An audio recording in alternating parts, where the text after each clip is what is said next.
And I now firmly believe that they're going to try and kill me because they want me to be quiet and I'm not being quiet. And I have huge amounts of influence, which is what they're scared of. Because influence is what the world is about, right? If you send soldiers to a country to die, if you have literally a pitched battle on any country on the planet with tanks and planes and people are dying, that's only to control the ground so you can influence it. Like, all of that is for influence. The media is for influence. What they tell people to believe, the mindsets they want you to adopt, is so they can influence you. So when somebody like me comes along who has a mass amount of influence and it's going in a direction they're contrary to, they sit and go, wow, this is a big problem from one person. And people have car accidents, people get robbed, people get shot. And that's the unfortunate reality of human nature. When you are a very large problem for very powerful people, they look for quick solutions, and the easiest solution is to kill me. Yeah, they dislike me not just because of what I say, because everybody knows what I say is true, but because of the huge amount of influence I have, and also the influence I have over the one demographic they're most fearful of, which are the young military-age males. I want to make it very clear that the legacy media, which I enjoyed the company of today, have made a massive mistake and missed a chance to do some genuinely interesting journalism. After being unfairly incarcerated in a Romanian dungeon, I thought that even the BBC, in its absolute arrogance and hubris, would be smart enough to come to me after 6 months, being the first interview I gave to The Matrix, and be smart enough to ask questions people were genuinely interested in.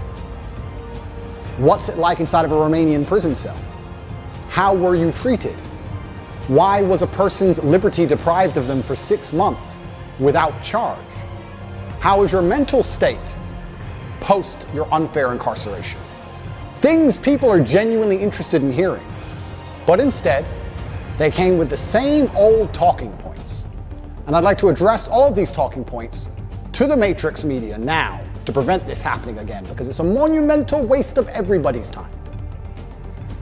I say things on the internet. I've been making content on the internet for a very long time.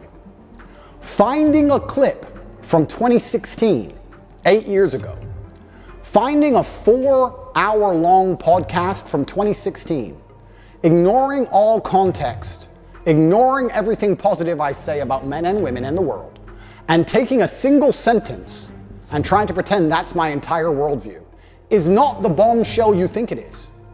Nobody cares. Everybody understands what satire is. Everybody understands what a joke is. Everybody understands it's the internet. Everybody understands all of these things. Plus, the people who know the truth of my message are very capable of understanding what is satirical and what is true. People are not as stupid as you'd like them to be.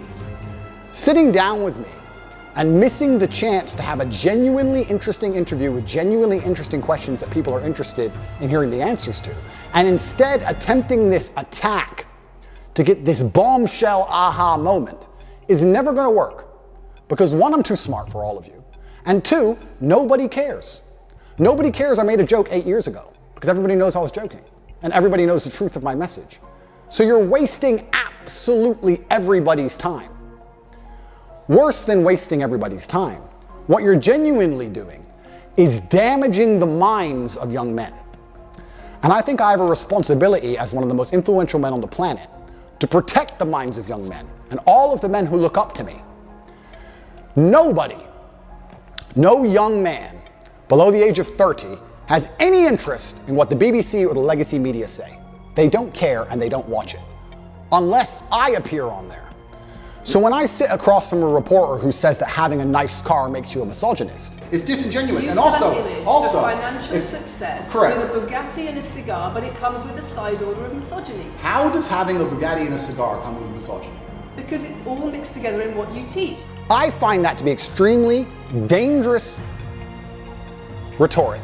I find that to be extremist rhetoric. And I think it's very dangerous for young men to think if they work hard for something in their lives, if they dedicate themselves and they're diligent and hardworking and they try hard, that they'll be a bad person.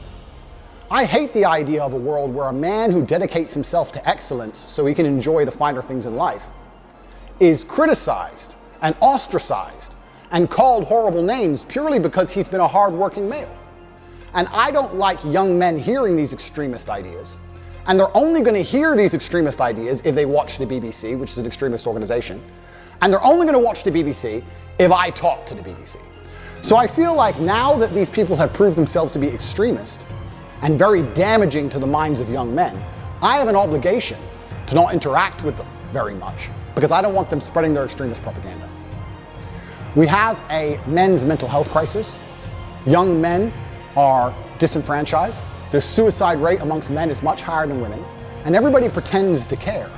But when I come along and say, I am a man, I've been a man, I know how it feels to be a sad man and a happy man, and I found happiness through masculine achievement and strength, through working hard in the gym, through dedicating myself, through building a life worth living, through taking care of the people who I love, both male and female, through becoming financially successful, through sticking up for myself, through having opinions, through being a man of honor and courage. When I do these things, I'm ostracized and they're attempting to destroy my life. This goes beyond a few media interviews. They are attempting to put me in jail and destroy my life because I am helping young men. They don't care about men's mental health. They have no interest at all. In fact, the ideas they purport, like I've just explained, are genuinely damaging to the mindset of young men. On top of this, they waste everybody's time because their aha moment never works. Nobody's interested in it, and I destroy them with ease. But my hourly rate is high. It's not very fun for me to do. I just do it. It has to be done, but I don't particularly enjoy it. To the 64 journalists who have emailed me so far since the BBC interview, do you have $50,000 in a box of chocolates? Because I'm not interested in speaking to you for any other reason. I actually think I'm being quite kind only charging 50 grand. I should charge 200 grand, but I'm a nice man. And $50,000 will still feed a lot of children. I promise any legacy media outlet that pays me the fee can have an interview. And I also promise to provide full accounting and receipts to prove that that money goes directly to charity, to feeding children in war-torn countries. But I will no longer allow the Matrix propaganda machine to infect the minds of innocent children by using my relevance to achieve interviews and get views they would never normally get to spread hateful propaganda.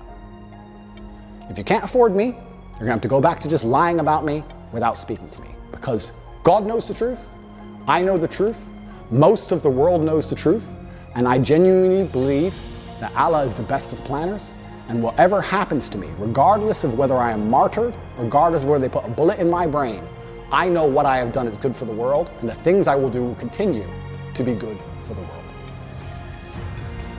Get your checkbooks out, or don't email me at all, because there will be no compromise. I don't care what you try and do and say to goad me into an interview. You can lie about me all you want, so it's going to cost 50 grand plus a box of chocolates.